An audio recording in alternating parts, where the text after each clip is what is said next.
बिस्मिल्लाहिर्रहमानिर्रहीम। अस्सलाम वालेकुम रहमतुल्लाह। हाँ तो डियर स्टूडेंट्स, हम स्टडी कर रहे थे कि अपने जो ऑर्गेनाइजेशन लेवल हैं बायोलॉजी के, वो फर्स्ट चैप्टर के हम स्टडी कर रहे थे। तो उसमें हम कहाँ तक पहुँचे हुए हैं? टिश्यू लेवल हमारा कंप्लीट हो चुका है। तो आज का जो लेवल हमने स्टडी करना है वो है आपका organ and organ system level. इसमें हम देखते हैं कि क्या आपको यहाँ पे पढ़ने को दिया गया है।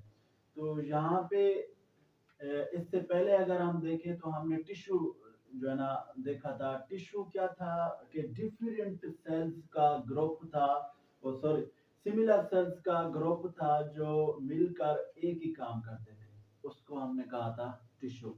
अब आर्गन क्या होता है? तो आर्गन ये होता है कि एक ही तरह के जो डिफरेंट या सेम जो टिश्यूज होते हैं,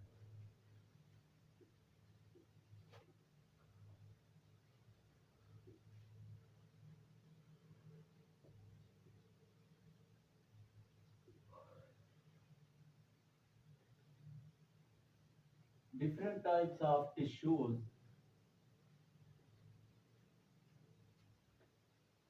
assemble together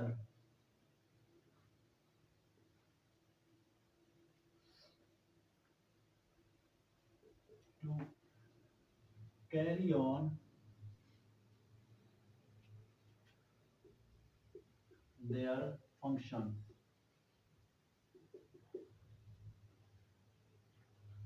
तो उसको हम क्या कहते हैं? ऑर्गन कहते हैं। अगर सीधे लफ्जों में मैं कहूँ तो ऑर्गन एक टिश्यू का ग्रुप है, यानी डिफरेंट काइंड्स के जो टिश्यूज होते हैं वो एक ग्रुप की फॉर्म में इकट्ठे हो जाते हैं और मिलकर कोई एक काम करते हैं, तो उसको हम क्या कहते हैं? ऑर्गन कहते हैं। ये ग्रुप क्यों बनाते हैं टिश्यू? अगर सेपरेटली काम करते रहते तो क्या हो जाता? देखिए, आप खुद सोचे, हमारे जैसे कि कहा जाता है कि इत्तेफाक में बरकत है, यूनियन इज स्ट्रेंथ है। तो ये क्यों कहा जाता है? अगर इंडिविजुअली कोई काम कर रहा है तो काम तो हो जाएगा, लेकिन टाइम ज्यादा ले जाएगा, हो सकता है ना भी हो काम अच्छे से। लेकिन अगर सारे इंडिविजुअल्स मिल करके ग्रुप की सूरत में एक काम को करेंगे तो वो एफिशिएंटली होगा वो काम। तो यहाँ पे भी वही कंडीशन होती है कि डिफरेंट टाइप के जो टिश्यूज होते हैं वो ग्रुप बना लेते हैं और उनका मकसद यही होता है कि हमने एक काम को अच्छे से करवाना है। तो उस ग्रुप को, जो टिश्यूज का एक ग्रुप बना है, उसको हम कहते हैं ऑर्गन कहते हैं। यहाँ पे आपने एग्जांपल्स बतानी होती है, प्लांट्स में एग्जांपल बतानी है और उस एनिमल्स में भी आपने एग्जांपल जो है ना देनी है। तो अगर एनिमल्स की मैं बात करूं तो स्टोमक एक ऑर्गन है आपका, लिवर एक ऑर्गन है आपका, किडनी ऑर्गन है। तो ये ऑर्गन है। अगर मैं स्टोमक को ही देखूं तो स्टोमक, क्योंकि मैंने डिफाइन किया हुआ है कि ऑर्गन मुख्तलिफ टिश्यूज का ग्रुप है, तो स्टोमक में देखिए आपको दो तरह के टिश्यूज मिलेंगे। वो कौन कौन से हैं? एक का नाम है मस्कुलर टिश्यू,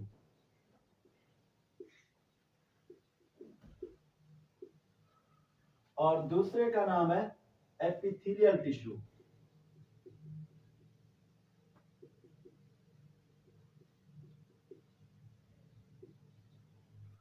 तो हमारे पास दो तरह के टिश्यूज हैं स्टोमक के अंदर।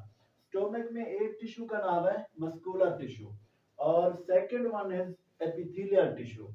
एपिथेलियल टिश्यू को एक दूसरा नाम भी दिया जाता है, क्या? Glandular tissue.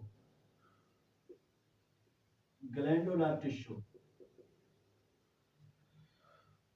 और मस्कुलर टिश्यू जो आपके स्टोमक में प्रेजेंट है, दैट इज स्मूथ मसल्स से बना होता है, तो इसलिए इसको स्मूथ मस्कुलर टिश्यूज भी कहते हैं। देखिए, अगर आपने मसल्स पढ़ने हैं तो ये हमारा अलग से एक टॉपिक है और वो मैं आपको बनाकर यहाँ पे अपलोड करूंगा। तो यहाँ पे जस्ट आपको ये बताता चलो, स्मूथ मसल्स ऐसे मसल्स होते हैं जो इनवॉलेंटरी जो है ना काम करते रहते हैं। मतलब क्या कि हम चाहें या ना चाहें वो हर वक्त काम कर रहे होते हैं, हमारे कंट्रोल में जो नहीं होते हैं, वो स्मूथ मसल्स कहलाते हैं। जैसे कि आपके हार्ट के मसल्स हो गए, आप चाहें ना चाहें वो काम किए जा रहे हैं। तो इसी तरह जो स्टोमक के अंदर एक मसल है, जो मस्कुलर टिश्यू है, वो भी स्मूथ होता है। मतलब वो ऑटोमेटिकली जब वहां पे फूड पहुंचती है तो वो काम करना शुरू कर देता है ऑटोमेटिकली। अब हमारा स्टोमक क्या करता है, इसका मेन काम क्या है? ये करवाता है आपकी फूड डाइजेशन।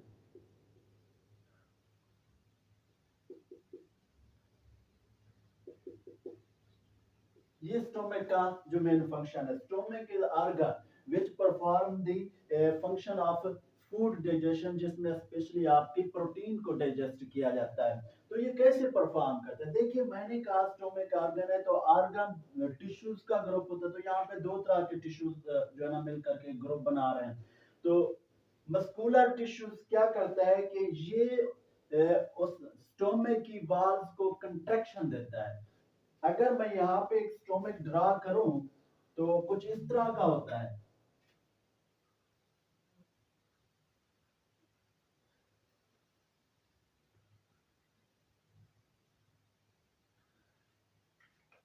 ये आपका स्टोमक हो गया, इसकी जो वॉल्स होती हैं वो बनी होती है मस्कुलर टिश्यूज की, इस तरह से।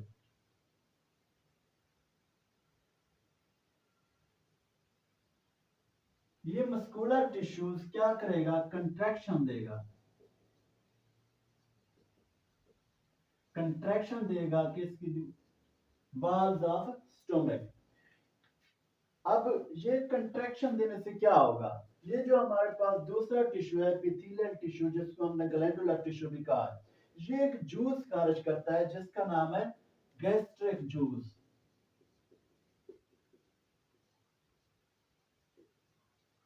इस जूस में आखिर क्या होता है?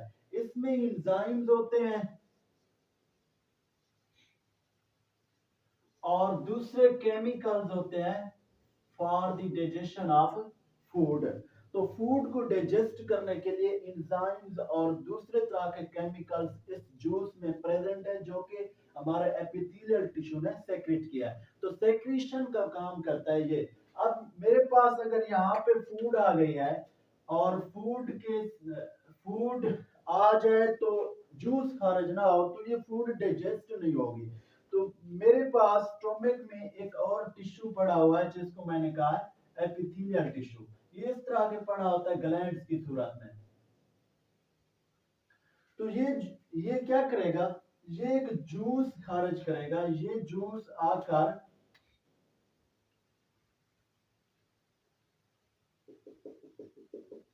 इस फूड में मिक्स होना है। वो कैसे मिक्स होगा? देखिए, ग्लैंडुलर टिश्यू ने जूस खारिज कर दिया है। अब जो मस्कुलर टिश्यू है हमारा, ये कंट्रैक्शन करवाएगा। कंट्रैक्शन से जो स्टोमक की वाल्स हैं कंट्रैक्ट होगी, फिर रिलैक्स, फिर कंट्रैक्ट, फिर रिलैक्स। तो इस तरह से आप खुद सोचें कि जूस हमारा फूड के साथ मिक्स हो जाएगा। जब मिक्स हो जाएगा तो उसके अंदर केमिकल्स है, वो फूड को डाइजेस्ट करवा देंगे। तो ये हमारा स्टोमक है, जो हमने आर्गन की एग्जांपल में रखा है। एनिमल्स के अंदर एक आर्गन होता है। तो दूसरा यहाँ पे आपको प्लांट्स के अंदर भी जो है ना आर्गन्स की एग्जांपल बताई गई है।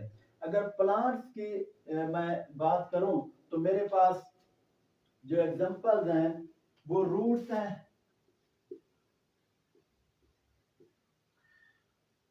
लीव्स हैं,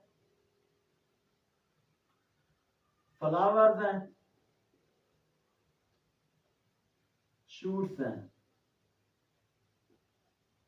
तो ये एग्जांपल्स आपकी प्लांट्स के अंदर जो ऑर्गन्स हैं स्पेशली, ये उन एग्जांपल्स में आते हैं। तो रूट्स आपसे पूछ सकते हैं, रूट्स जो है ना कौन से फंक्शन परफॉर्म करती है?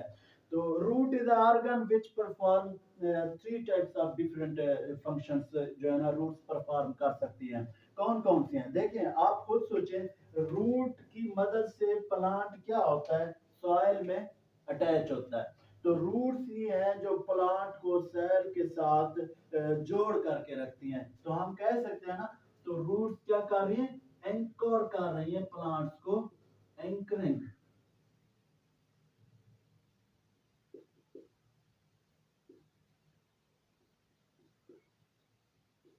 प्लांट्स टू सॉइल, तो प्लांट्स को सैल के साथ अटैच कर रही है या एंकर कर रही हैं, तो जोड़ रही हैं।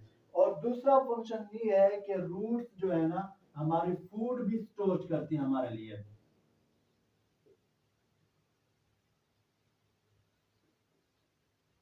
देखें फूड कैसे स्टोर करती हैं, ये जो हम रेडिश खाते हैं या गाजर खाते हैं या दूसरी तरह की जो रूट्स हैं जो हम फूड के तौर पे इस्तेमाल करते हैं, तो मतलब उनके अंदर फूड है ना, तो उन्होंने फूड स्टोरेज की है। सब रूट्स की बात नहीं हो रही, मतलब रूट्स ये काम भी कर सकती है, फूड स्टोरेज का फंक्शन भी परफॉर्म कर सकती है। तो इसके अंदर एक और फंक्शन है रूट्स का। एक तो इन्होंने सॉइल के साथ जो है ना प्लांट्स को अटैच किया है, दूसरा फूड स्टोरेज का काम किया है, तीसरा है ये रूट्स ही है जो आपके मिनरल्स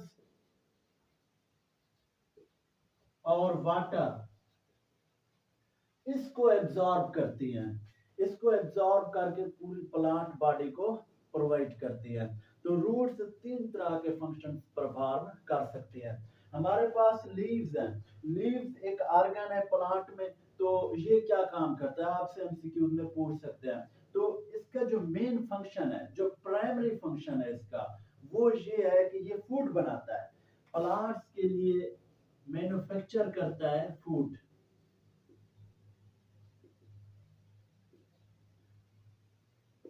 तो आपसे पूछा जा सकता है कि what is the function, primary function of leaves. तो लीव्स का जो मेन फंक्शन है वो यही है, प्लांट बॉडी के लिए फूड बनाना है। देखें फूड की बात जब भी है प्लांट बॉडी के लिए, तो फूड की फैक्ट्रीज लीव्स को ही कहा जाता है, leaves are the factories for food production. तो प्राइमरी फंक्शन हो गया ना इसका, तो ये फूड बनाता है।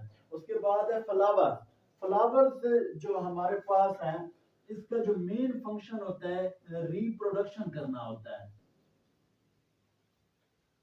रिप्रोडक्शन। तो इसीलिए इनको रिप्रोडक्टिव स्ट्रक्चर्स भी कहा जाता है।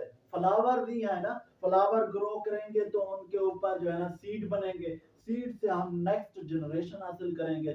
तो ये फ्लावर्स आपके रिप्रोडक्टिव स्ट्रक्चर्स कहलाते हैं, यानी ये रिप्रोडक्शन में इन्वॉल्व होते हैं, ये इनका फंक्शन है। शूट्स क्या है, शूट्स एक तो सपोर्ट प्रोवाइड करती है,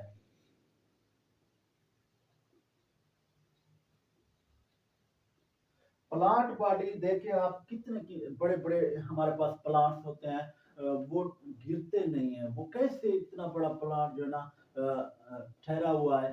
तो उसका जो शूट होता है वो भी काफी उसको स्ट्रेंथ प्रोवाइड कर रहा होता है कि ये आया कि ये गिर ना जाए या टूट फूट ना जाए। तो इस तरह से आपके जो शूट होते हैं वो आप प्लांट बॉडी को सपोर्ट प्रोवाइड कर रहे होते हैं। और इसका यहाँ पे दूसरा फंक्शन नहीं बताया गया, बहरहाल आपको पता होना चाहिए। शूट जो है ना दूसरा इसका फंक्शन ये है कि सपोर्ट प्रोवाइड करने के साथ साथ ये फूड जो हमारे लीव्स में बनी है उसको पूरी प्लांट बॉडी में शूट जो है ना एक डिलीवर करने का एक जरिया बन रहे होते हैं। तो वहां से फूड आपकी ट्रांसफर हो रही है रूट्स की तरफ और दूसरे जो है ना पार्ट्स की तरफ।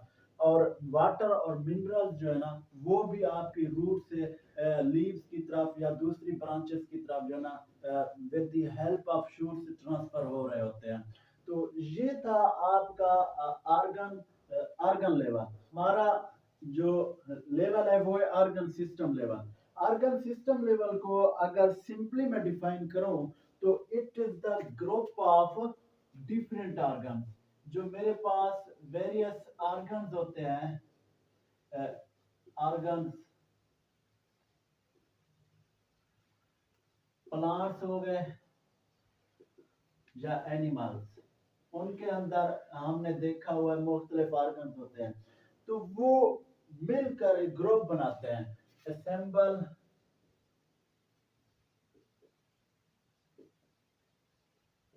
Together in a structure,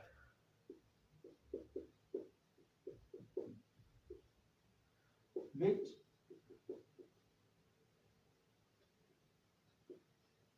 carry on its function efficiently,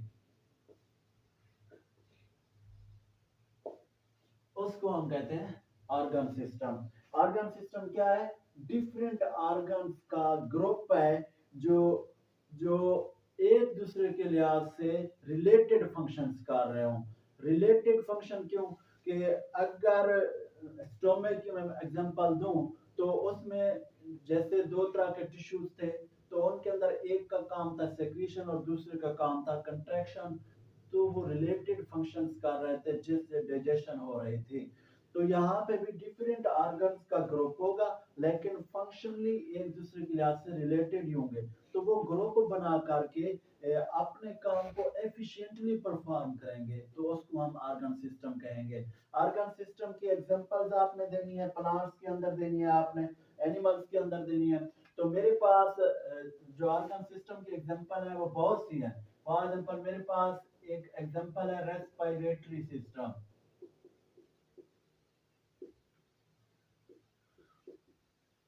दूसरा मेरे पास है डाइजेस्टिव सिस्टम।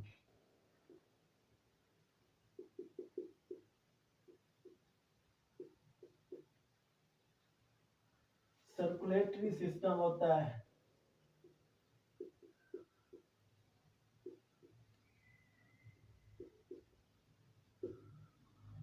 ये एग्जांपल है। आपके यहाँ पे एक एग्जांपल बुक में जो बयान की गई है वो है डाइजेस्टिव सिस्टम।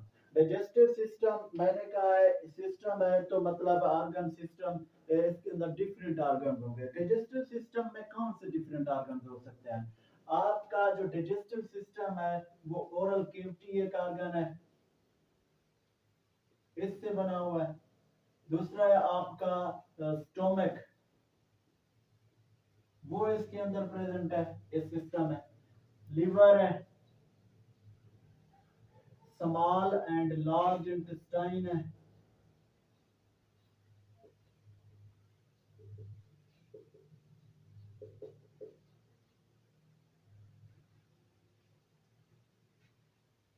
पेंक्रियाज भी इसमें होता है। तो ये डिफरेंट ऑर्गन्स मिल करके आपका एक ऑर्गन सिस्टम बना रहे हैं। तो ये आपने ऑर्गन सिस्टम में आपने इसको जो है ना बयान करना है। ये था आपका ऑर्गन और organ system level. Next lecture के लिए फिर मिलते हैं बच्चे, अपना ख्याल रखिए। अल्लाह हाफिज।